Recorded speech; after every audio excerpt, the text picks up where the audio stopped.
ബലമായി പിടിച്ചു മാറ്റുകയാണ്. ഒരു പോത്തിന്റെ, ഒരു കാട്ടുപോത്തിന്റെ അത്ര ഉണ്ടവൻ. അവനെ ഒന്ന് പിടിച്ച് മാറ്റി വെക്കുകയാണ്. ആ പിടിച്ച് മാറ്റാതിരുന്നെങ്കിൽ ഇവൻ ആ പെൺകുട്ടിയെ അടിച്ചു കൊന്നേനെ. SFIയിൽ വരുന്നവരാരും നേരായ മാർഗത്തിൽ പ്രവർത്തിക്കാൻ വരുന്നവരല്ല.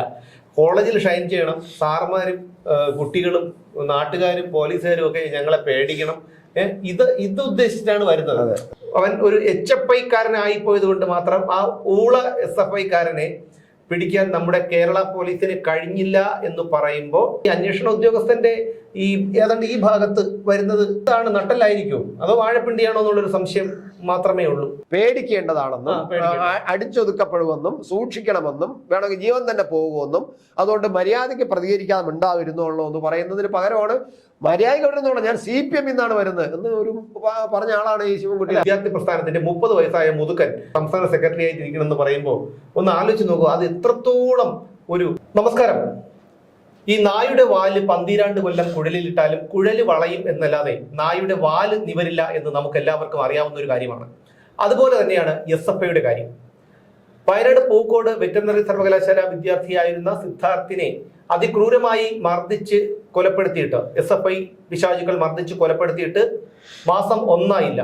അതിന്റെ അലയൊലികൾ കെട്ടടങ്ങിയിട്ടില്ല, അതിന്റെ നടുക്കം നമുക്ക് മാറിയിട്ടില്ല. പക്ഷേ സിദ്ധാർത്ഥിന്റെ മരണം CBIക്ക് വിടുന്നതിന്റെ അന്നേ ദിവസം തന്നെ തിരുവനന്തപുരത്ത് യൂണിവേഴ്സിറ്റി കലോത്സവ വേദിയിൽ SFI പിശാചുക്കൾ, SFI വേട്ടമൃഗങ്ങൾ ഇവർ KSUക്കാരെ അതിക്രൂരമായി മർദ്ദിച്ചു. പോലീസുകാരാകട്ടെ SFIക്കാർക്ക് പാദസേവ ചെയ്യുകയാണ് ഉണ്ടായത്. ഇപ്പോൾ ഈ SFI പിശാചുക്കൾ കാരണം ആ ഒരു കലോത്സവം പോലും പാതി വഴിയിൽ നിർത്തിവെച്ചു. മത്സരിച്ച് ജയിച്ചവർക്ക് സമ്മാനങ്ങളില്ല. അപ്പോൾ ഇവന്മാരുടെ ഈ പോക്ക് എങ്ങോട്ടാണ്? ഇവന്മാരുടെ പോക്ക് എങ്ങോട്ടാണെന്ന് നമുക്ക് ഭംഗിയായിട്ട് അറിയാം. പക്ഷെ അതിനേക്കാളും ഉപരി ഏറ്റവും വലിയ നമ്മളെ വിഷമിപ്പിക്കുന്നതും നാണിപ്പിക്കുന്നതും കേരളത്തിന്റെ ഒരു എന്താ പറയുക, നമ്മുടെ അഭിമാനമായിരുന്നു, ഒരു അന്തസ്സായിരുന്നു നമ്മുടെ കലോത്സവങ്ങൾ എന്ന് പറയുന്നത്. സ്കൂൾ കലോത്സവവും യൂണിവേഴ്സിറ്റി കലോത്സവവും എന്ത് മനോഹരമായ കലോത്സവങ്ങളാണ്. വളരെ ആരോഗ്യകരമായി നടന്നുകൊണ്ടിരുന്ന നല്ല കലോത്സവങ്ങളാണ്. ഈ കലോത്സവത്തിൽ നിന്നും കുട്ടികൾ പഠിച്ചു വരുന്ന കുട്ടികൾ നമുക്ക് കലാരംഗത്ത് വളരെ മികച്ച ചില പെർഫോമൻസ് കാണിച്ചിട്ടുണ്ട്.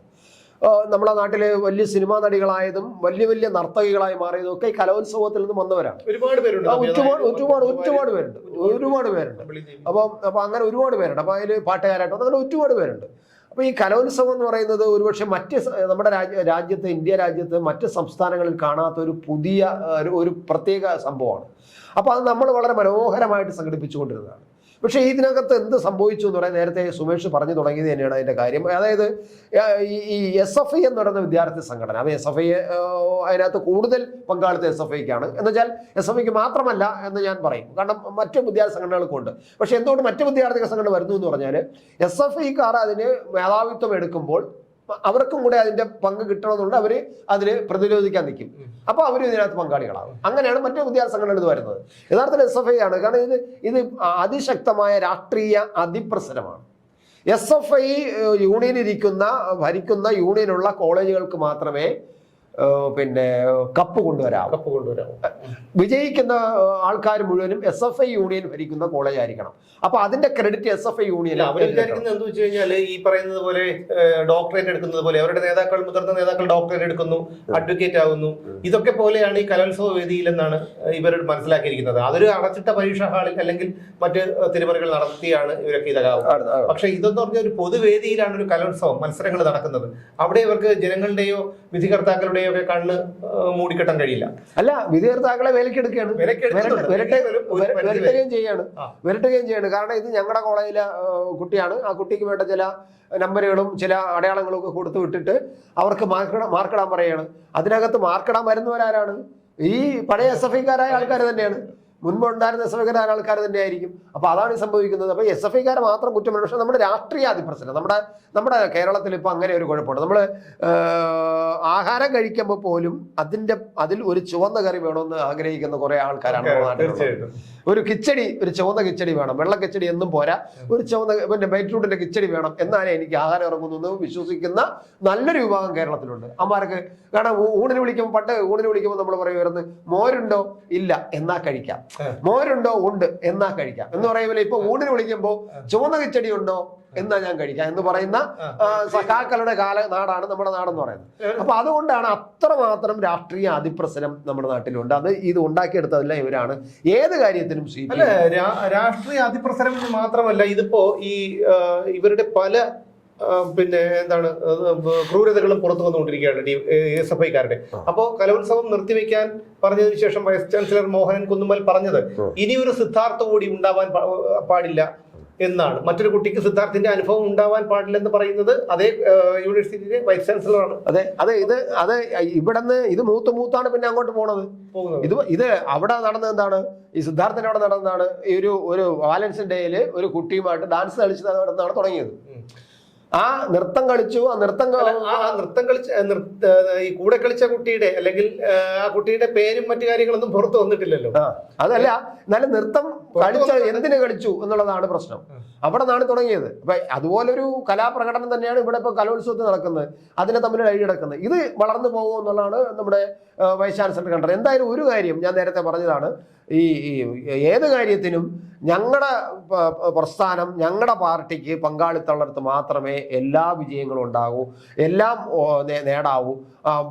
കാരണം അവർ യൂണിവേഴ്സിറ്റി കോളേജ് നമുക്കറിയാം. യൂണിവേഴ്സിറ്റി കോളേജിനെ കുറിച്ചും അവിടുത്തെ നടക്കുന്ന അക്രമങ്ങളെ കുറിച്ചും പറയുമ്പോൾ അവർ പറയുന്ന നോക്കൂ, അങ്ങനെ ഞങ്ങൾ കലോത്സവത്തിൽ ഞങ്ങൾ ജയിച്ചില്ലേ, അവിടെ ഇത് ജയിച്ചില്ലേ, ഞങ്ങൾക്ക് ഇന്നത് കിട്ടിയില്ലേ, പിന്നെ നിങ്ങൾ കുറുക്ക് വഴിയിൽ കൂടെയാണല്ലോ കള്ളവോട്ട്. ഇപ്പോ കള്ളവോട്ട് വ്യാപകമായി ചെയ്യുന്നത് ആരാണ്? അപ്പൊ ഏത് മേഖലയും കുറുക്ക് വഴിയിൽ കൂടി കടന്നു കയറാനാണ് അവന്മാരുടെ കയ്യൂക്കിൽ കൂടിയും കുറുക്ക് വഴിയിൽ കൂടിയും ഒക്കെ കടന്നു കയറാനാണ് അവരുടെ രീതി. അതാണ് നമ്മൾ പറഞ്ഞിട്ട് കാര്യമില്ല. ഞാൻ ആദ്യം പറഞ്ഞതുപോലെ ഈ നായുടെ വാല് 12 കൊല്ലം കുഴലിട്ടാലും കുഴൽ ചിലപ്പം വളയും, നായുടെ വാല് അങ്ങനെ തന്നെ ഇരിക്കും. അതൊരിക്കലും നിവരില്ല എന്നുള്ളതാണ്. അതുപോലെ തന്നെയാണ് ഇന്നലെ വളരെ ഞെട്ടിപ്പോയ മറ്റൊരു കാര്യം, Jason Joseph Sajan Kadammanitta Mount Zion കോളേജിലെ വിദ്യാർത്ഥി സുപ്രീം കോടതി വരെ പോയിട്ട് പോലും അവന് ജാമ്യം കിട്ടിയില്ല. അവനെ കാണാനില്ലെന്നാണ് കേരള പോലീസ് പറയുന്നത്. ഇവിടുന്ന് അജ്മീർ വരെ പോയി വെറും ഒരു ചെറിയ തുമ്പിന്റെ അടിസ്ഥാനത്തിൽ അജ്മീറിൽ പോയി മണിക്കൂറുകൾക്കകം മോഷ്ടാക്കളെ തൂക്കിയെടുത്ത് കൊണ്ടുവന്ന മിടുക്കരുള്ള സേനയാണ് നമ്മുടെ കേരളത്തിലെ പോലീസ് സേന. പക്ഷേ ഒരു ഊള SFIക്കാരനെ, അവൻ ഒരു HFIക്കാരനായി പോയത് കൊണ്ട് മാത്രം ആ ഊള SFIക്കാരനെ പിടിക്കാൻ നമ്മുടെ കേരള പോലീസിന് കഴിഞ്ഞില്ല എന്ന് പറയുമ്പോൾ അത് എന്താണ് പറയുന്നത്? ഇപ്പൊ രാഷ്ട്രീയക്കാരുടെ ഇവരുടെ സമ്മർദ്ദമാണ് എന്ന് മനസ്സിലാക്കാം. എന്നാലും ഈ പോലീസ് ഉദ്യോഗസ്ഥന്റെ, ഈ അന്വേഷണ ഉദ്യോഗസ്ഥന്റെ ഈ ഏതാണ്ട് ഈ ഭാഗത്ത് വരുന്നത് എന്താണ് നട്ടലായിരിക്കും അതോ വാഴപ്പിണ്ടിയാണോ എന്നുള്ളൊരു സംശയം മാത്രമേ ഉള്ളൂ. കാരണം വളരെ മ്ലേച്ഛമാണ്. കാരണം അന്ന് ഇവനെതിരെ കേസെടുക്കാൻ പോലും ആ അന്വേഷണ ഉദ്യോഗസ്ഥൻ പോലീസ് തയ്യാറായിട്ടില്ല എന്നുള്ളതാണ്. അവസാനം KSUക്കാർ സ്റ്റേഷനിൽ വന്ന് സമരം നടത്തി കേസെടുത്തത്. എന്നിട്ട് പെൺകുട്ടി ഉൾപ്പെടെ, പരാതിക്കാരിയായ പെൺകുട്ടി ഉൾപ്പെടെ വന്നിരുന്ന് സമരം ചെയ്തു. അത് മാത്രമല്ല, ഈ സമരം അതിനുശേഷം HFIക്കാരുടെ പരാതിയിൽ ഈ പെൺകുട്ടിക്കെതിരെ അത് ഉടനെ എടുത്തു. മറ്റൊരു കേസ് എടുത്തില്ല. അല്ലെ, പോലീസ് എടുത്തില്ല. നമ്മൾ ഒരു പരിധി വരെ നമ്മൾ പോലീസിനെ ന്യായീകരിക്കും, ഒരു പരിധിക്കപ്പുറവും ന്യായീകരിച്ചു. പക്ഷെ ഇതുപോലെയുള്ള വിടുവേല ചെയ്യുന്നതിനേക്കാളും നല്ലത് വീട്ടിൽ പോയിരിക്കുന്നതാണെന്നാണ് പറയാനുള്ളത്. അതിൽ കൂടുതലൊന്നും പറയാനില്ല. എന്തായാലും ഈ പറയുന്ന സാജൻ സുപ്രീം കോടതി ജാമ്യാപേക്ഷ തള്ളിയതോടെ ഇന്നലെ അവന്റെ അമ്മായിയപ്പന്റെ വീട്ടിൽ വരും പോലെയാണ് പോലീസ് സ്റ്റേഷനിലോട്ട് വിളിച്ച് ഇങ്ങനെ എന്തോ അന്താരാഷ്ട്ര കാര്യം സംസാരിക്കുന്നത് പോലെയാണ് വരുന്നത്. കൂടെ കുറെ പരീക്ഷകൾ വേറെയുണ്ട് ഇവനെയൊക്കെ താങ്ങാനായിട്ട്. അവൻ CPM-ന്റെ പേരിനാട് ഏരിയ കമ്മിറ്റി അംഗമാണ്. അവൻ അന്ന് കാണിച്ചത് ഇതിന് ഉളുപ്പുണ്ടോ? ഇവൻ പറഞ്ഞതെന്ന് പറഞ്ഞു കഴിഞ്ഞാൽ രാഷ്ട്രീയ പ്രേരണ മൂലം ഉണ്ടായതാണ് എന്ന്. ഇവിടെ എല്ലാവരും കണ്ടുകൊണ്ടിരിക്കുകയല്ലായിരുന്നോ ഈ പെൺകുട്ടി ഇവൻ അടിക്കുന്നതും? അവിടെ ഈ പിടിച്ചു വെച്ച ആൾക്കാർ ഇവരെ ബലമായി പിടിച്ചു മാറ്റുകയാണ്. ഒരു കാട്ടുപോത്തിന്റെ അത്ര ഉണ്ടവൻ. അവനെ ഒന്ന് പിടിച്ചു മാറ്റി വെക്കുകയാണ്. ആ പിടിച്ച് മാറ്റാതിരുന്നെങ്കിൽ ഇവൻ ആ പെൺകുട്ടിയെ അടിച്ചു കൊന്നേനെ.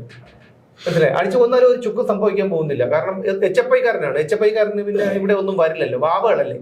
അല്ല, അവരുടെ വിചാരം ഇത്തരം അക്രമങ്ങൾ കാണിച്ചാൽ അവരാണ് ഹീറോ. കാരണം നേതാവായിട്ട് അംഗീകരിക്കുന്ന അതാണ് ഹീറോ. നേതാക്കന്മാരുടെ മുമ്പേ ഹീറോ ആയിട്ട് പോയി നിൽക്കാം, വിദ്യാർത്ഥികളുടെ മുന്നിൽ ഹീറോ ആയിട്ട് നിൽക്കാം.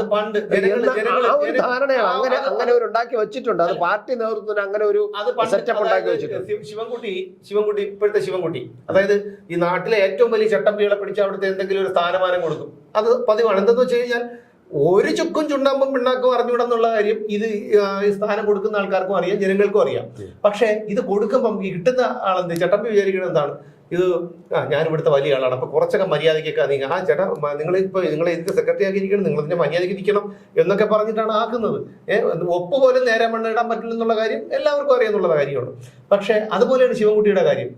ശിവൻകുട്ടി മന്ത്രിയാകുന്നതിന് മുമ്പ് ഇവിടെ കാണിച്ചുകൊണ്ടിരുന്നത് നമുക്ക് അറിയാവുന്ന കാര്യമാണ്. അതായത് ഈ ഗതികിട്ട പ്രേതങ്ങൾ പാഞ്ഞിടക്കൂല. നമ്മൾ ഈ മന്ത്രവാദ നോവലുകളിലൊക്കെ വായിച്ചിട്ടുണ്ട്. ഏറ്റുമാനൂർ ശിവകുമാറിന്റെയും കോട്ടയം പുഷ്പനാഥന്റെയൊക്കെ മന്ത്രവാദ നോവലുകളിൽ വായിച്ചിട്ടുണ്ട്. അതായത് ഈ തളയ്ക്കപ്പെടാത്ത യക്ഷികളും മറന്നുകളും ഒക്കെ ഇങ്ങനെ ഗതികിട്ടാ പ്രേതങ്ങളായി അലഞ്ഞ് എല്ലാവർക്കും ശല്യം ഉണ്ടാക്കുന്നതായിരുന്നു. അവസാനം അതിനെ ആവാഹിച്ച് ആണിയിൽ ആവാഹിച്ച് വല്ല പാലയിൽ കൊണ്ട് തറയ്ക്കുമ്പോൾ അതോടുകൂടി യക്ഷിയുടെയും ബാധയുടെയും കാര്യത്തിൽ തീരുമാനമാവും. അപ്പൊ അതുപോലെയാണ് ശിവൻകുട്ടിയുടെ കാര്യം എന്ന് പറഞ്ഞു കഴിഞ്ഞാൽ. കാരണം മന്ത്രി ആയതിൽ പിന്നെ അദ്ദേഹത്തിനെ കൊണ്ട് ഒരു ശല്യമില്ല. അല്ലെങ്കിൽ ഡെയിലി വെല്ലുവിളി. നമ്മുടെ ഇവിടുത്തെ ഒരു കോളനി ഉണ്ട്. അതെ അതെ, നമ്മുടെ ഈ രാജാജി കോളനി ഉണ്ടല്ലോ, നമ്മുടെ ഇവിടുത്തെ ചെങ്കൽച്ചൂണ എന്നറിയപ്പെടുന്ന ആ രാജാജി കോളനിയിൽ ഇപ്പൊ അതിനെ രാജാജി എന്നാണ് പറയുന്നത്. അവിടെ വന്നിട്ട് ഞാൻ CPM എന്നാണ് വരുന്നത്. നിങ്ങൾ ഓർമ്മ വേണം, സ്ത്രീയുടെ ബഹളം കാണിച്ചു കേട്ടോ.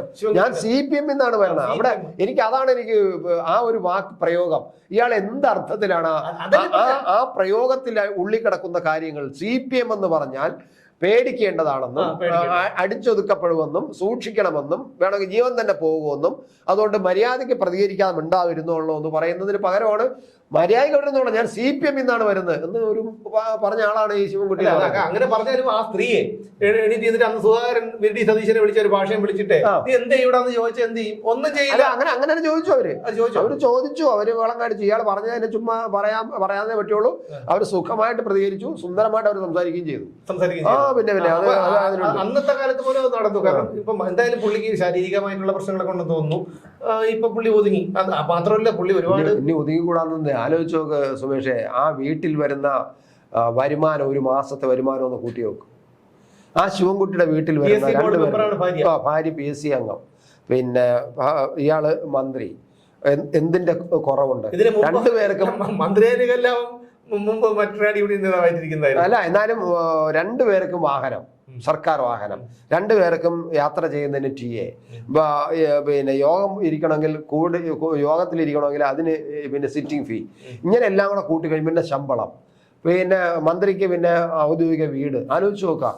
ഇതെല്ലാം കൂടെ കൂട്ടി വെക്കാൻ ഒരു ദിവസം അല്ല ഒരു മാസം അദ്ദേഹത്തിന്റെ വീട്ടിൽ വരുന്ന എത്ര ലക്ഷം രൂപയുടെ. അതൊന്നും കുഴപ്പമില്ല. എന്തറിയാമോ, ഈ ഇവിടുത്തെ പാവങ്ങള് അങ്ങനെ ഓരോരുത്തരും അല്ല, ഇവിടുത്തെ സാധാരണ പാവങ്ങളുണ്ടല്ലോ, ഒരു നേരത്തെ ആഹാരം കഴിക്കാൻ വകയില്ലാതെ കിടക്കുന്ന പട്ടിണി പാവങ്ങള്. ഈ 10, 80 ഞാൻ പലപ്പോഴും പറഞ്ഞിട്ടുള്ള എനിക്ക് ഏറ്റവും സഹതാപം തോന്നുന്നത് ഈ മത്സ്യത്തൊഴിലാളി സ്ത്രീകളോടാണ്.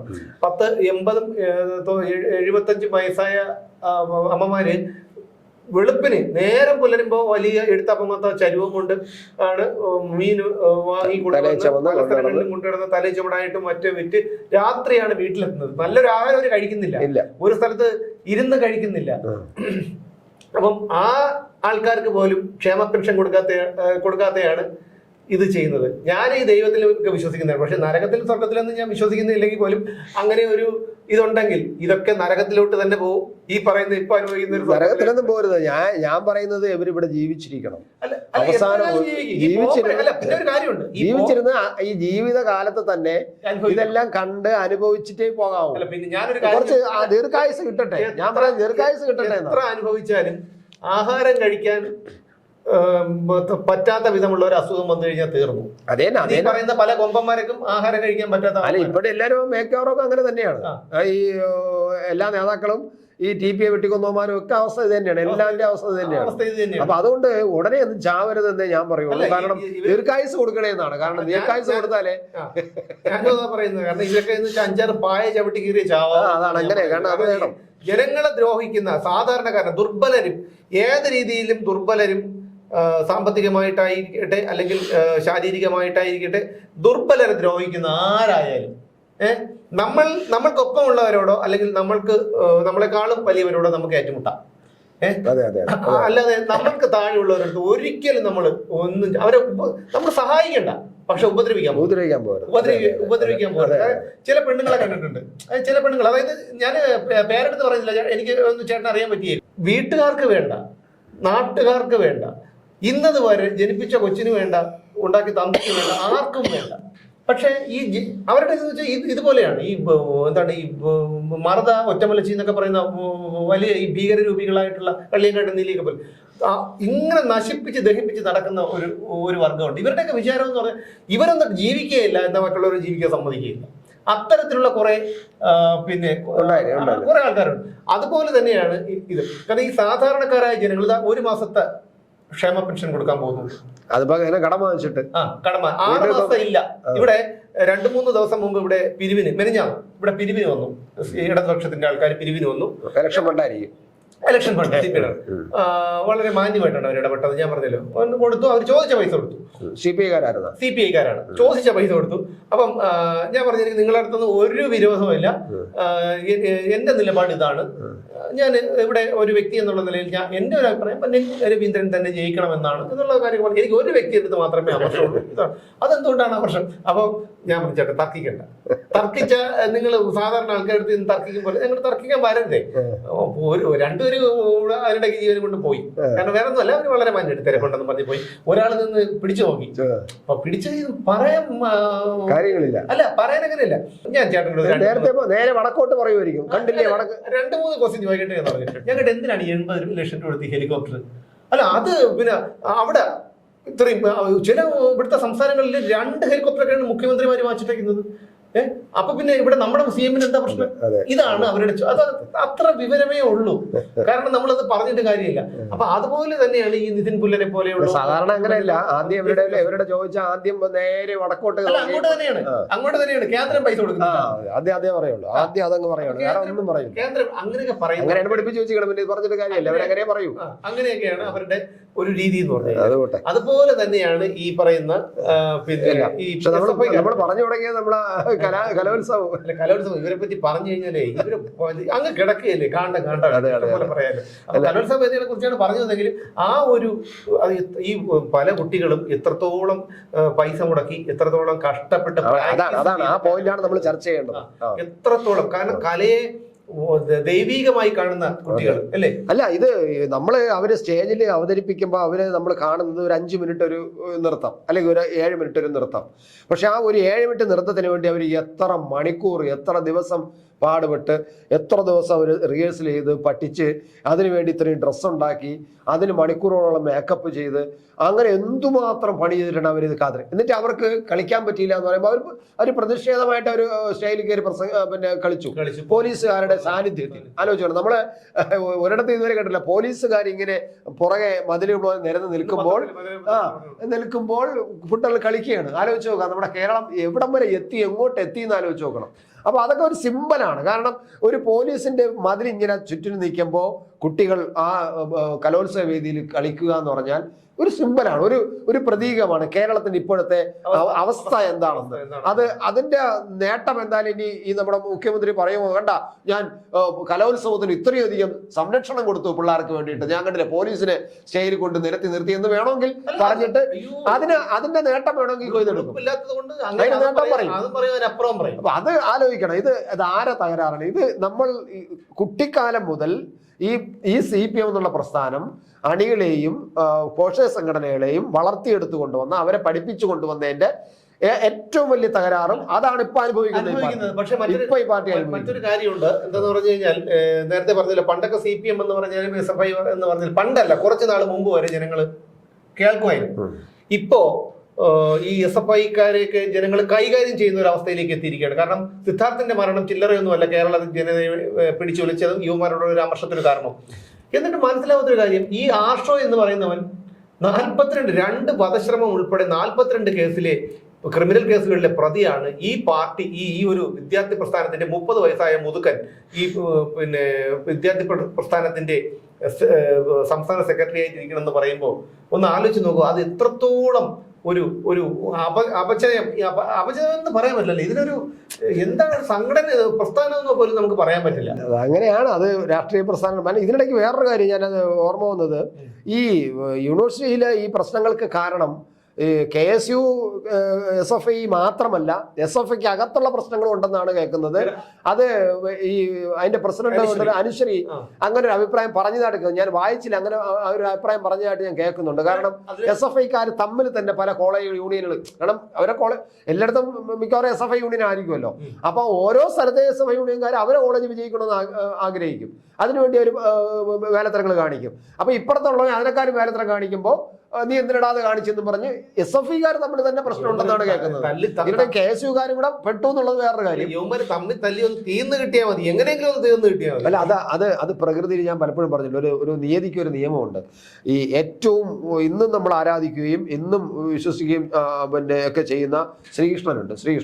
ശ്രീകൃഷ്ണന്റെ വംശം എങ്ങനെയാണ് മരിച്ചത് നമുക്കറിയാലോ, എങ്ങനെയാണ് പോയതെന്നറിയാലോ. പരസ്പരം കുത്തിയും യാദവന്മാർ മുഴുവനും പരസ്പരം കുത്തിയും വെട്ടിയും വെട്ടിയാണ് ചത്തത്. കാരണം ഇത്രയും വലിയ താത്വിക ആചാര്യനാണ്, ഈ വലിയൊരു മഹാഭാരത യുദ്ധത്തിന്റെ എല്ലാത്തിന്റെ ആസൂത്രകനാണ് ഈ കൃഷ്ണൻ എന്ന് പറഞ്ഞാൽ. താത്വിക ആചാര്യനാണ്, എല്ലാ ബുദ്ധിമാനാണ്. ഇത്രയും വലിയ ആളായിരുന്നിട്ട് കൂടിയും അദ്ദേഹത്തിന്റെ വംശത്തിനെ സംരക്ഷിക്കാൻ അദ്ദേഹത്തിന് കഴിഞ്ഞില്ല. അവസാനം തമ്മിൽ കുത്തി ചാവേണ്ടി വന്നു. ഇത് തന്നെയാണ് നിങ്ങൾ ശ്രീകൃഷ്ണനെ ആരുടെയാണ് ഉപമിച്ചത്? അല്ലല്ല, ഉപയോഗിച്ചല്ല ഞാൻ പറയുന്നത്. ശ്രീകൃഷ്ണന് ഇപ്പോഴും ആൾക്കാര് അത് വേറെ. അയ്യോ, അവിടെ അങ്ങനെ പറഞ്ഞാൽ ഞാൻ എന്റെ എല്ലാം പോയില്ലേ. ഒരിക്കലും ഞാൻ പറഞ്ഞത് ഒരു ഉദാഹരണം പറഞ്ഞെന്നുള്ളതാണ്. പക്ഷെ അതുപോലെ ഇവര് വലിയ താത്വികാചാരന്മാരായിട്ട് നാട് നന്നാക്കാൻ ഞങ്ങളാണ് ഭയങ്കരമെന്നൊക്കെ പറഞ്ഞ് പഠിപ്പിച്ച് നടക്കുന്നുണ്ടല്ലോ. ഇവർ തമ്മിൽ പരസ്പരം തീർന്നല്ലാതെ ഇത് നശിക്കില്ല. അങ്ങനെ ആയിരിക്കും ഇതിന്റെ ജീർണത. ഇപ്പൊ തന്നെ ജീർണതയാണ് അത് പൂർണ്ണമായിട്ടും ജീർണിച്ചുകൊണ്ടിരിക്കുകയാണ്. മറ്റൊരു കാര്യം കൂടി എന്ന് പറഞ്ഞാൽ ഈ SFIയിൽ വരുന്നവരാരും നേരായ മാർഗത്തിൽ പ്രവർത്തിക്കാൻ വരുന്നവരല്ല. കോളേജിൽ ഷൈൻ ചെയ്യണം, സാർമാരും കുട്ടികളും നാട്ടുകാരും പോലീസുകാരും ഒക്കെ ഞങ്ങളെ പേടിക്കണം, ഇത് ഉദ്ദേശിച്ചിട്ടാണ് വരുന്നത്. ഈ തലതിരിച്ച പിള്ളേരുണ്ടല്ലോ, ഇവന്മാരൊക്കെ വരുന്ന അങ്ങനെ വരുന്നത് കൊണ്ട് പഠിക്കാൻ വരുന്ന പിള്ളേരുണ്ട്. മനസ്സിലായി? അവർ എങ്ങനെയെങ്കിലും വന്നിട്ട് ഇതേപോലെ തന്നെ എന്തെല്ലാം വൃത്തികേടുകളെ കാണിക്കുന്നത്. ഇപ്പൊ ജെയ്സൺ ജോസഫ് അവൻ എന്താണ് ഇറങ്ങി വരും തിരിച്ച് രണ്ടാഴ്ച റിമാൻഡ്. സുപ്രീം കോടതിയിൽ മുൻകൂർ ജാമ്യാപേക്ഷയുമായി പോകണമെങ്കിൽ ഒന്നാലോചിച്ച് നോക്കൂ. നിസ്സാരായിരിക്കുമല്ലോ. അതിന്റെ ചെലവും കാര്യങ്ങളും എല്ലാം പാർട്ടി ചെയ്യുമായിരിക്കും, എല്ലാം പാർട്ടി ചെയ്യും. പക്ഷെ എന്തായാലും ഇവന് ജാമ്യം സുപ്രീം കോടതി മുൻകൂർ ജാമ്യം എടുത്താലും അവനെ അറസ്റ്റ് ചെയ്യുക എന്നായിരുന്നാലും അറസ്റ്റ് ചെയ്യൂല. അപ്പൊ നേരത്തെ പോയി അങ്ങ് അറസ്റ്റിന് വിധേയമായിരുന്നെങ്കിൽ ഈ പ്രശ്നമില്ലായിരുന്നല്ലോ. ഇപ്പൊ പറയുന്നത് വെയിറ്റ് പോകും അല്ലേ. CPMന്റെ നിർദ്ദേശപ്രകാരമാണ് ഇവൻ കീഴടങ്ങി എന്നാണ് പറഞ്ഞത്. കീഴടങ്ങി പിന്നെ CPM നേരത്തെ നിർദ്ദേശം കൊടുത്തിട്ടായിരുന്നു. അതായത് അവിടെ നിന്ന് ജാമ്യം കിട്ടുമെന്ന് പ്രതീക്ഷിച്ചു. ഈ മണ്ടന്മാരെ അറിഞ്ഞൂടെ അവിടെ നിന്ന് ജാമ്യം കിട്ടൂലെന്ന്? കാരണം ഇത്രയും ക്ലിയർ എവിഡൻസ് കിടക്കുന്നത്. അത് മാത്രമല്ല പെൺകുട്ടി പട്ടികജാതിക്കാരിയാണ്. പട്ടിക ജാതി ഉണ്ടെന്ന് തോന്നുന്നു. അങ്ങനെ ആയതുകൊണ്ട് അപ്പൊ ഈ പറഞ്ഞു വന്നതെന്ന് വെച്ചാൽ ഈ കുട്ടികളെ ഇവരവിടെ സമരം ഇരുന്നതിന്റെ പേരിലാണ് ഇവർ ഈ കേസായത്. അല്ലെങ്കിൽ ഇപ്പൊ പെണ്ണോ ആണോ ആയിക്കോട്ടെ, ഒരാളെ പ്രകോപിപ്പിക്കുന്ന അവരെ ഈ വേട്ടപ്പെട്ട് ചാടി വീഴുന്നത് പോലെ പരസ്യമായിട്ട് അങ്ങ് ചാടി വീഴുന്ന ഇവരൊക്കെ എന്താണ് ഇവന്റെയൊക്കെ ഒരു ചിന്താഗതി എന്നാണ് നമുക്ക് മനസ്സിലാവുന്നത്. അത് എത്ര പറഞ്ഞാലും മനസ്സിലാവില്ല. കാരണം അവരുടെ കുട്ടിക്കാലം മുതൽ അവരെ പഠിപ്പിച്ചെടുത്ത് കൊണ്ടുവന്നിരുന്ന കാരണം ഞാനിപ്പോ ഈ പിള്ളേരെ കുറ്റമൊന്നും പറയില്ല. കാരണം അവരെ പഠിപ്പിച്ചെടുക്കുകയും അവരെ ബൂസ്റ്റ് ചെയ്ത് കൊണ്ടുവന്നതും ഈ പ്രസ്ഥാനമാണ്. ഈ പ്രസ്ഥാനം അങ്ങനെയാണ് കൊണ്ടുവന്നത്, അങ്ങനെയാണ് വളർന്നു വന്നത്. എല്ലാ വേലത്തരങ്ങളും ഇതുപോലെ കാണിച്ച് കള്ളങ്ങൾ പറയുകയും ഏത് തൊട്ടേനും പിടിച്ചതിനും സമരം ചെയ്യിപ്പിച്ചും ഏത് നല്ല കാര്യങ്ങൾ വന്നാലും ഉടനെ തന്നെ സമരം ചെയ്തതിനെ എതിർക്കുകയും ഒക്കെ ചെയ്ത് കൊണ്ടുവന്ന് ഇപ്പൊ അവർക്കൊന്നും ചെയ്യാൻ പറ്റാത്ത അവര്. വേറൊരു കാര്യമുണ്ട്, അതായത് TP ശ്രീനിവാസനെ യവന്മാര് അടിച്ചു TP ശ്രീനിവാസനെ. പിന്നെ അതുപോലെ അടിച്ചെന്ന് പറഞ്ഞാലേ അങ്ങനെ ഒരു വ്യക്തിയുടെ മുകളിൽ കൈവയ്ക്കാൻ തോന്നുന്ന മാനസികാവസ്ഥയുണ്ടല്ലോ, അവന്റെ ആ മാനസിക നില, അത് നമ്മൾ ഞാൻ പലപ്പോഴും ആലോചിച്ചിട്ടുണ്ട്. ഇങ്ങനെ ഒരു വ്യക്തിയെ നമ്മൾ അടുത്ത് വരുമ്പോൾ ആ വ്യക്തിയെ അറിയാവുന്ന ഒരാളാണെങ്കിൽ എങ്ങനെ നമുക്ക് അയാളോട് മുഖത്ത് നോക്കി ഒന്ന് ഉറച്ചു സംസാരിക്കുമ്പോൾ നമുക്ക് തോന്നൂല. കാരണം നമ്മൾ കാരണം ആൾ അങ്ങനെയുള്ള ആളാണ്, നമുക്കറിയാം സമൂഹത്തിൽ. അയാളെ തല്ലാൻ തോന്നുക എന്ന് പറഞ്ഞാൽ അതിന്റെ കാര്യം ഞാൻ പറഞ്ഞുതരാം. ഉദാഹരണം സിമ്പിൾ ആയിട്ട് ഞാൻ പറഞ്ഞുതരാം. പട്ടിക്ക് ഇറച്ചി വേസ്റ്റ് ഇട്ട് കൊടുത്താലും അത് തിന്നും. അതായത് പട്ടി അമേദ്യം കണ്ടാലും അത് തിന്നും. അപ്പൊ നേരെ ചൊവ്വ വളർത്ത പട്ടി എന്നാണ് ഈ ഇതിന്റെ ഡോഗ് ഫുഡ് കഴിക്കുന്നത് കൊണ്ട് അതിന് ഡോഗ് ഫുഡും പിന്നെ ഈ പറയുന്ന അമേദ്യവും പിന്നെ ഇറച്ചിയുടെ വേസ്റ്റും എല്ലാം തുല്യമാണ്. അതുകൊണ്ട് ഇവന്മാർക്ക് ഇതിനെക്കുറിച്ച് തിരിച്ചറിഞ്ഞൂടാ. അവന്മാർക്കെല്ലാം ഇതാണ്. അത്രേ ഉള്ളൂ. SFIക്കെതിരെ എന്തിനു വന്നു? ആരായിരുന്നാലും എത്ര വലിയവരായിരുന്നു SFIക്കെതിരെ ഇവരൊക്കെ ഇന്ന് എവിടെ ഈ TP ശ്രീനിവാസനെ പിടിച്ചു തള്ളി നിലത്തിട്ട ഇവരൊക്കെ ഇന്ന് എവിടെയാണെന്ന് ചിന്തിച്ചു നോക്കണം. ആരെങ്കിലും അന്വേഷിച്ചേ കൊള്ളായിരുന്നു ഇയാള് എവിടെയെങ്കിലും ഈ അടി കൊടുത്തവന് ചിലപ്പോ CPM-ന്റെ ഏരിയ കമ്മിറ്റി സെക്രട്ടറി മറ്റൊക്കെ ആയിരിക്കും. മിക്കവാറും അങ്ങനെ ആയിരിക്കും, സാധ്യത അങ്ങനെ ആയിരിക്കും, മിക്കവാറും അങ്ങനെ ആയിരിക്കാനും ഒന്ന് അന്വേഷിച്ച് നോക്കിയാൽ കിട്ടും. അടി കൊടുത്തോൻ അന്ന് അടിച്ചോൻ ഇന്ന് എവിടെയാണെന്ന് വെച്ചാൽ ചിലപ്പോൾ മിക്കവാറും ഏരിയ കമ്മിറ്റി സെക്രട്ടറി ആയിരിക്കും. മിക്കവാറും അങ്ങനെ ആയിരിക്കും, സാധ്യത അങ്ങനെ ആയിരിക്കും. എന്റെ ഒരു ഇതുവരെയുള്ള വിലയിരുത്തൽ അങ്ങനെ അങ്ങനെയാണല്ലോ. അവിടെ ശക്തി തെളിയിച്ചാലല്ലേ അവർക്ക് പിന്നെ വീണ്ടും വീണ്ടും മുകളിലേക്ക് വരാൻ കഴിയുള്ളൂ, വേറെ മുകളിലേക്ക് വരാൻ കഴിയുള്ളൂ. ആ തരത്തിലാണ് സമൂഹ മാധ്യമങ്ങളിലായാലും ഇവരുടെ ഒരു ഗ്രൂപ്പ്. ഇപ്പം ഒരുപാട് ഗ്രൂപ്പുകൾ അവർ ക്രിയേറ്റ് ചെയ്തിട്ടുണ്ട്. അതായത് അണ്ടിപ്പള്ളിക്കാവ് സഖാക്കൾ, പിന്നെ മറ്റേ ഇതിന്റെ സഖാക്കൾ. ഇപ്പൊ ഈ ഇലക്ഷൻ ആയപ്പോഴാണ് ഇത് കൂടി വന്നത്. അതായത് ഇവന്മാരൊക്കെ ഒരാളോടും പിടിച്ചു നിൽക്കാൻ പറ്റില്ല. പിടിച്ചു നിൽക്കുമ്പോൾ നമ്മൾ ഈ തെരുവ് പട്ടികൾ ഉണ്ടല്ലേ, നടന്നു പോകുമ്പോൾ എല്ലാം കൂടെ കൂട്ടത്തിൽ വരില്ല, അതുപോലെയാണ് ഇവന്മാര് ആക്രമിക്കാൻ വരുന്നത് സമൂഹ മാധ്യമത്തിൽ വരെ. ഇപ്പൊ ആ കണക്കിനാണ് ഇപ്പൊ ഇവരുടെ ഒരു ആത്മപതിച്ചു എന്ന് പറഞ്ഞാൽ നമുക്ക് ഏറ്റവും ഞെട്ടലുണ്ടാകുന്ന ഒരു കാര്യം ഈ പിന്നെ സിദ്ധാർത്ഥിന്റെ വധക്കെ ഇപ്പൊ തേഞ്ഞു മാഞ്ഞു പോയതിന്റെ സംസാരം ഒന്നും ഇപ്പൊ കേൾക്കാല്ല. CBI അന്വേഷണത്തിന് വിട്ടതിന് ശേഷം CBI അന്വേഷണം വന്നില്ല, ഇതുവരെയും ഏറ്റെടുക്കുമോ പിന്നെ തെളിവെല്ലാം നശിപ്പിച്ചു എന്ന് പറയപ്പെടുന്നു. തെളിവെല്ലാം ഏകദേശം നശിപ്പിച്ചു. കാരണം ഈ ചെയ്തവന്മാര് തന്നെയാണല്ലോ അഴിച്ചിറക്കിയതും ആശുപത്രി കൊണ്ടുപോയത് എല്ലാം. ആകെ ഒരു ഇതെന്ന് പറഞ്ഞാൽ എത്രയോ വർഷങ്ങൾക്ക് ശേഷം അഭയ കേസ് CBI തെളിയിച്ചു. അഭയ കേസ് തെളിയിച്ചു, നാർക്കോ അനാലിസിസ് നടത്തി. തത്ത പറയും പോലെ ഇതിപ്പോ CBI പറഞ്ഞത് തന്നെ CBI അന്വേഷണം പ്രഖ്യാപിച്ചത് എന്തുകൊണ്ടാണ്? അത് വലിയൊരു വിജയമൊന്നുമല്ല. കാരണം പിണറായി വിജയന്റെ ഒരു വലിയ വിജയമായിട്ടാണ് സഹാക്കൾ ഇപ്പൊ പ്രയോഗിക്കുന്നത്. തെരഞ്ഞെടുപ്പ് വരുന്നു, ആറ്റിങ്ങൽ പോക്കാണ് ഒന്നാമത്തെ കാര്യം. തെരഞ്ഞെടുപ്പ് വരുന്നു, ആറ്റിങ്ങൽ മണ്ഡലം പോക്കാണ്. കാരണം നെടുവങ്ങാട് എന്ന് പറഞ്ഞാൽ ആറ്റിങ്ങൽ മണ്ഡലത്തിനകത്തുള്ളതാണ്. അപ്പോ ജോയിയാണ് മത്സരിക്കുന്നത് CPM-ന്റെ. പല സഹാക്കളും ഇദ്ദേഹത്തിന് റിപ്പോർട്ട് കൊടുത്തു, ഈ സംഗതി അപകടമാണ്, നമ്മൾ വിചാരിക്കും പോലെയൊന്നും അല്ല, സിദ്ധാന്തൻ പറഞ്ഞ അത്ര നിസ്സാരമൊന്നുമല്ല. അതുകൊണ്ടാണ് സഹാക്കൾ പറഞ്ഞിട്ടാണ് ഈ വീട്ടുകാർ കൊണ്ടുവന്ന് പരാതി കൊടുത്തതും. അതനുസരിച്ച് പരാതി കിട്ടിയതിന്റെ അടിസ്ഥാനത്തിൽ ഉടനെ തന്നെ CBI അന്വേഷണം. കാരണം CBI അന്വേഷണത്തിന് വേണ്ട എന്ന് പറഞ്ഞ് ലക്ഷങ്ങൾ മുടക്കി, കോടികൾ മുടക്കി. കേസില് അതുപോലെ പിന്നെ ഷുഹൈബ് വധക്കേസിലൊക്കെ CBI അന്വേഷണം വേണ്ട എന്ന് പറഞ്ഞ് 2.5 കോടി രൂപയാണ് ഈ രണ്ട് കേസിനും CBI പരാതി പണം ഈ ഇയാൾ ദൂർത്തടിച്ചത്. എന്നിട്ടാണ് ഇത് പെട്ടെന്ന് ഒരു പരാതി കൈ കിട്ടി വായിച്ചു നോക്കിയിട്ട് പിറ്റേന്ന് തന്നെ CBIക്ക് വിട്ടേണ്ട കാര്യം എന്ന് പറഞ്ഞാൽ അന്ന് വൈകുന്നേരം അല്ലേ? അന്ന് അപ്പോഴും CBIക്ക് വിട്ടു അല്ല, അപ്പോഴും ആലോചിക്കാന്ന് വൈകുന്നേരം ഉത്തരവ്. പിന്നെ മാത്രമല്ല, ഗവർണർ ജുഡീഷ്യൽ അന്വേഷണം ആവശ്യപ്പെട്ടിരുന്നു. എന്തായാലും ഇത് പെട്ടെന്നൊന്നും തേഞ്ഞു മാഞ്ഞു പോവില്ല എന്നുള്ള കാര്യം അവർക്ക് അത് മനസ്സിലായിട്ടുണ്ട്, ഉറപ്പായി. വാളയാർ കേസിന്റെ അന്വേഷണം ഇതൊക്കെ അവര് വേണ്ടെന്ന് പറഞ്ഞില്ല. അപ്പൊ അതുകൊണ്ട് ഈ ഒരു പിന്നെ ഇത് കത്തി നിൽക്കുമ്പോ പോലും ഈ SFI വേട്ടമൃഗങ്ങൾ ഇത്തരത്തിലുള്ളത് കാണിക്കുമ്പോൾ ഇനി അതാണ് നമ്മൾ നേരത്തെ പറഞ്ഞത്. ഈ CBIക്ക് വിട്ട അതേ ദിവസം അവിടെ തമ്മിലടി അവന്മാര് മറ്റുള്ള ടീമുകളെ അടിച്ചൊതുക്കിക്കൊണ്ടിരിക്കുകയാണ്. അതാണ് ഈ കലോത്സവം നിൽക്കാനും കാരണം, നിർത്താനും കാരണം. ഒരു വൈസ് ചാൻസലർക്ക് നിവർത്തിയില്ലാത്തതുകൊണ്ടാണ്. ഒരിക്കലും ഒരു വൈസ് ചാൻസലർ അങ്ങനെ ചെയ്യില്ല. കാരണം അദ്ദേഹത്തിന് നിവർത്തിയില്ല. അദ്ദേഹത്തിന് 100 കണക്കിന് പരാതിയാണ് അദ്ദേഹത്തിന് വന്നതാണ് ഒരു ദിവസം. ഈ പരാതികൾ കിട്ടി അയാള് മടുത്ത് കൊണ്ടാണ് ഈ സാധനമൊക്കെ നിർത്തി വെച്ചളയാന്ന് തീരുമാനിക്കുക. അല്ലെങ്കിൽ അങ്ങനെ ഒരു തീരുമാനം എടുക്കില്ല, ഒരിക്കലും എടുക്കില്ല, പറ്റില്ല. അതെ, അത് നമ്മൾ സംസാരിക്കണം. ഈ വിഷയത്തിൽ നമ്മൾ അത് സംസാരിക്കണം. കാരണം തുടക്കം തന്നെ പിന്നെ വഴിപിഴച്ച രീതിയിലാണ് ഈ കലോത്സവം പോയത്. യഥാർത്ഥത്തിൽ എനിക്ക് തോന്നുന്നത് ഈ കലോത്സവം ഇപ്പോൾ ഇങ്ങനെ വഴിയിൽ മുടങ്ങാൻ കാരണം ഈ ഒരു പിന്നെ എന്താ പറയാ, ഈ തുടക്കത്തിന് തന്നെ ഈ എരണക്കേട് കാണിച്ചത് കൊണ്ടാണ്. കാരണം ഇന്തിഹാദ എന്ന് പറയുന്ന വലിയൊരു വിഷയം ഇന്തിഹാദ കൊണ്ടുവന്നു. അവസാനം അത് പിന്നെ കോടതിയല്ലേ ഒരാൾ ഹൈക്കോടതിയിൽ ഹർജി ഫയൽ ചെയ്തിരുന്നു. അതിനു മുമ്പ് തന്നെ നമ്മുടെ കേസ് പരിഗണിച്ചില്ല, സ്വീകരിച്ചിട്ടുണ്ട്. അപ്പോൾ അതിനു മുമ്പ് തന്നെ വൈസ് ചാൻസലർ പറഞ്ഞു ആ പേര് മാറ്റാൻ പറഞ്ഞു. ഇവന്മാര് മാറ്റില്ല എന്ന് പറഞ്ഞു. ആ പേരിൽ എന്തിന് ബോർഡുകളൊക്കെ മാറ്റിയെന്ന് തോന്നുന്നു. അങ്ങനെ പിന്നെ അത് ആ പേരിലല്ലല്ലോ പിന്നെ നടത്തിയത്. അല്ല, പിന്നെ അതില് എനിക്ക് വ്യക്തമായിട്ട് അങ്ങനെയാണെന്ന് തോന്നുന്നു. പിന്നെ അത് ആ പേരിലല്ല നടത്തിയെന്നാണ് എനിക്ക് തോന്നുന്നത്. അല്ല, അവരുടെ ബോർഡ് മാറ്റാൻ അവർ തയ്യാറായില്ല.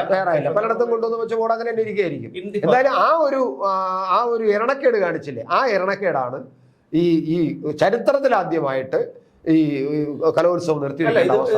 ഒരു കാര്യം കൂടിയുണ്ട്. എന്തായാലും പിണറായി വിജയൻ സർക്കാരിന്റെ ഒരു വലിയൊരു നേട്ടം തന്നെയാണ്. കാരണം ഇതൊക്കെ എന്തായിരുന്നാലും ഇത് കേരളത്തിലെ പൊതുസമൂഹത്തിനും വളർന്നു വരുന്ന തലമുറയ്ക്കും ഏത് മേഖലയിലുള്ളവർക്കും ഒരു പാഠമാണ്. ഈ നാശം പിടിച്ച ഈ ഒരു SFI കാരന്മാരുണ്ടല്ലോ, അവരെ ഒന്ന് മുതിർന്നു കഴിഞ്ഞാൽ എന്താകും എന്നുള്ള കാര്യം നമുക്ക് ചിന്തിക്കാവുന്നതേ ഉള്ളൂ. അവർ സമൂഹത്തിന് ഭീഷണിയാവും, നമുക്ക് ഭീഷണിയാവും, ലോകത്തിന് എല്ലാത്തിനും അവർ ഭീഷണിയാവും. അതുകൊണ്ട് നിങ്ങൾ തന്നെ ചിന്തിക്കുക, നമ്മൾ തന്നെ പ്രതിരോധിക്കണം ഈ SFI കാരെ എന്ന് മാത്രമേ പറയാനുള്ളൂ. നമുക്ക് വീണ്ടും കാണാം മറ്റൊരു വിഷയവുമായി നാളെ.